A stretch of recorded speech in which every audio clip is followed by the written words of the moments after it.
Good morning. These are your BYU-Idaho radio morning headlines for Friday, January 23rd, 2026. Thanks for listening. I'm Jack Eplin. Reports are out of a rat infestation in the Treasure Valley area in Idaho. As reported by Local News 8, the rat infestation was one of the main topics of a public hearing in Boise on Thursday. Reports of both Norway and roof rats have come out, which has been concerning since those species can both carry deadly disease-causing germs. Adam Schroeder, Ada County Director of Weed and Pest Abatement, called for a statewide effort to prevent disease outbreaks and stop rats from spreading. The Greater Idaho Falls Chamber of Commerce and Melaleuca, the wellness company, are collaborating with the U.S. Chamber of Commerce Foundation to bring the National Civics Bee to Idaho, a nationwide competition for middle schoolers to test their civic smarts with prizes up to 6 figures. The competition will start with a written essay about a community issue and a proposed solution. Judges will then select the top 20 essays, and those finalists will compete in a live civics quiz in front of a public audience. If interested, students grades 6 through 8 should submit their application by February 3rd at idahofallschamber.com/national-civics-Idaho. The statewide competition will be held at Melaleuca Global Headquarters in Idaho Falls on May 29th, and the first prize winner will secure a $5,000 donation for their school. And then one student will also be selected from Idaho to represent the state at the National Civics Bee Championship in Washington, D.C., where the top prize is a $100,000 529 Education Savings Plan contribution.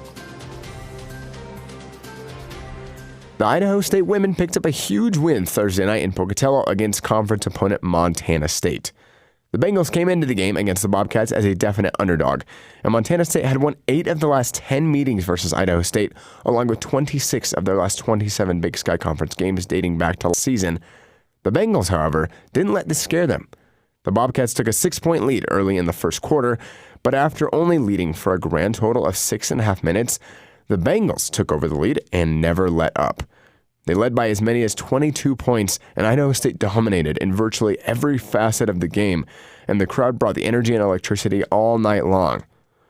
Some of the best statistics from the game include Idaho State outscoring Montana State 44-20 in points in the paint, the Bengals bench outscoring the Bobcats bench 24-9, Idaho State shooting over 57% from the field compared to Montana State's 32%, and Montana State's Taylor Cherrick, who averages over 18 points a game and leads the Bobcats on the season, was held to just 6 points on 0 for 9. She did not make a shot from the floor.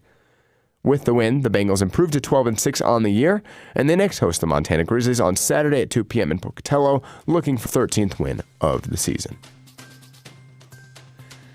These have been your BYU-Idaho radio morning headlines for January 23rd, 2026. Thanks for tuning in. More news, interviews, and great content are available on our podcast feed. Just search for BYU-Idaho Radio on your favorite podcast apps. We're on YouTube, Spotify, Apple Music, and more. You can also ask your smart speakers to play KBYI 94.3 FM. This is BYU-Idaho Radio, and I'm Jack Esplin.